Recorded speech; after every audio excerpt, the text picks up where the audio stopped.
you that Bobby Babich is on the hot seat in 2025. And bear with me because I understand that this is going to be a controversial topic, but I kind of want to spell out some things for you. Look at his 2024 campaign and then sort of put certain thresholds I believe he needs to meet in order for him to continue to be the defensive coordinator of this team. Some people might come out and say, hey, you know what?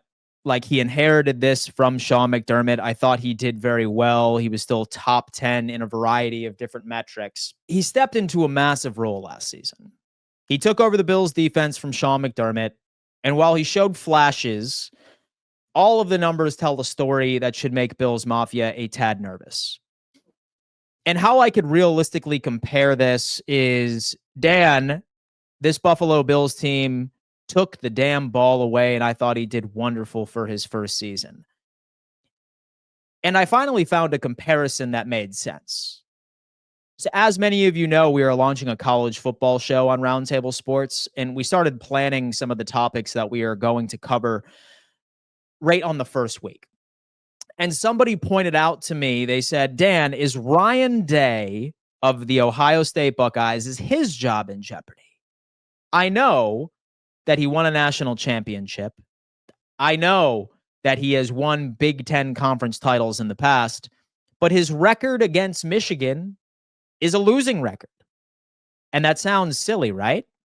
But that's the number one priority to Ohio State Buckeye fans. That is the first thing you need to do, is beat Michigan. Literally the first thing that you need to do, because that is truly what is important to a college football program. I believe that that is the exact same thing to Buffalo Bills fans, is defensive performance. Because what has been plaguing the Buffalo Bills from succeeding for the past couple of seasons, getting booted from the playoffs, it has had everything to do with the defense. It's with the defense, ladies and gentlemen. That is likely what it is.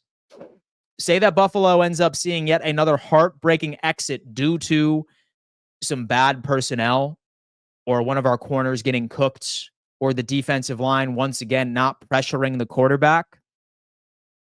I have a feeling that Buffalo's patience is wearing thin when it comes into defensive performances. I really do. But I would like to look at some of the positives of what Bobby Babich was able to accomplish in 2024. And then obviously we'll focus a bit more on what he needs to improve on and some certain red flags. And that'll ultimately end up giving you my take of what I think we can expect from Bobby going into the season. Now, again, have to start off with the positives. It was not all bad. And I do want to preface it with that statement. But the first thing I wanted to point out was his points allowed were very impressive for a first-year defensive coordinator. Now, I can tell you, I think that statistic is a bit skewed based off of something I will bring up later once we end up getting into what he needs to improve on. But 11th in the NFL is reasonable. It's not something that we can complain about, although that it was a regression from what Sean McDermott had this team just the year before. He was at 4th in the NFL for points allowed, but still serviceable, especially for a first year. Next up, situational. On paper, this dude had 6 games where he held his opponents under 15 points. That means in about a third of their games, Babich got this unit to lock in. Again, I think this statistic is skewed, but bear with me. And last but not least, player development. That is exactly what got him the defensive coordinator job, if you were to ask me. Was formerly a linebackers coach when Matt Milano completely rose to the occasion, when Bernard rose to the occasion, and Bernard even ended up taking another leap in 2024. And he was also the DB's coach when Micah Hyde and Jordan Poyer completely revived their careers into all-pro seasons, trading them off. And you're seeing signs all over, right as into his ability to develop second and third year players. So those were some of the good things. Now, what I want to do is point out things that I think that he needs to improve on, because that's something rate that I think is going to be the reason why he's going to be watched very closely in 2025. 28th and third down defense. How many of us have complained about this? It's brutal. It's one of the worst in the league, and you cannot be a serious playoff team if you're letting teams convert third downs at will. Watching our defensive players gas game by game by game by game. Some people might say it's a bend but not break type defense. I've never bought into that. In fact, I would say that I think this is one of the biggest lies you hear in covering football in general. It's a bend but not break defense. I don't think that any defensive coordinator should have that mentality.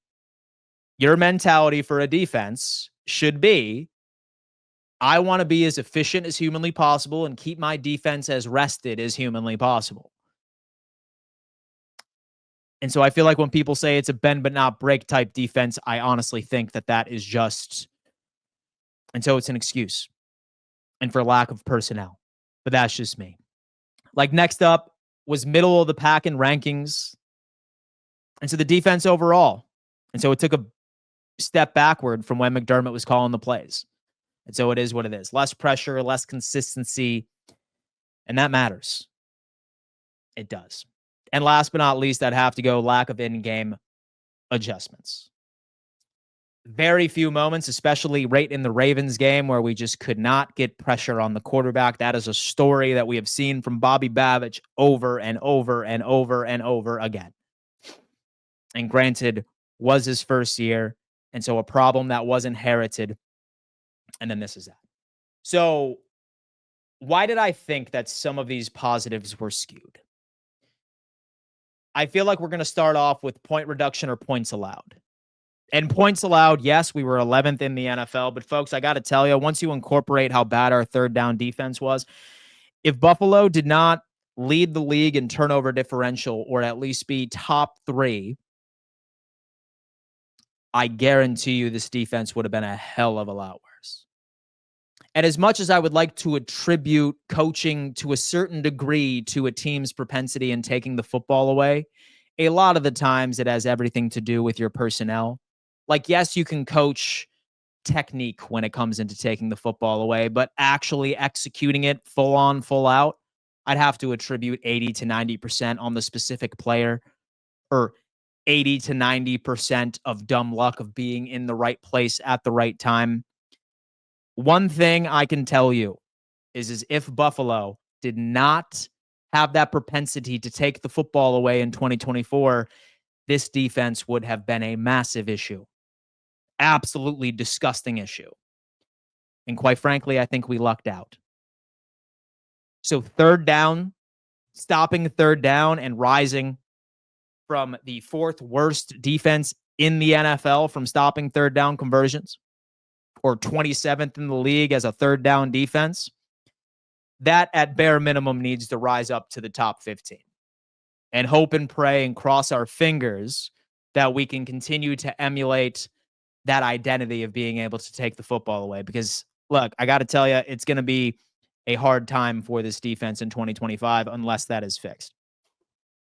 And quite frankly, right now, I think all excuses are out the window for Bobby Babich, because one of the biggest things I think that we could say in his defense last year was, Dan, we had question marks from a personnel perspective. And we did. And we did. There was a glaring hole and a massive gap between starters and second and third string players. Now, this front office recognized that, and they made that a theme of the offseason. Drafts, same thing with free agency, by bringing in Michael Hoyt, by bringing in Larry Ogunjobi, by bringing in Joey Bosa, by drafting Max Harrison in the first, by triple dipping at the CB position group.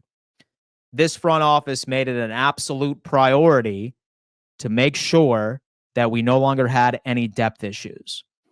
So now it's coming into, can Bobby Babich, let's see what he's all about, because now all of the excuses are completely off of the table.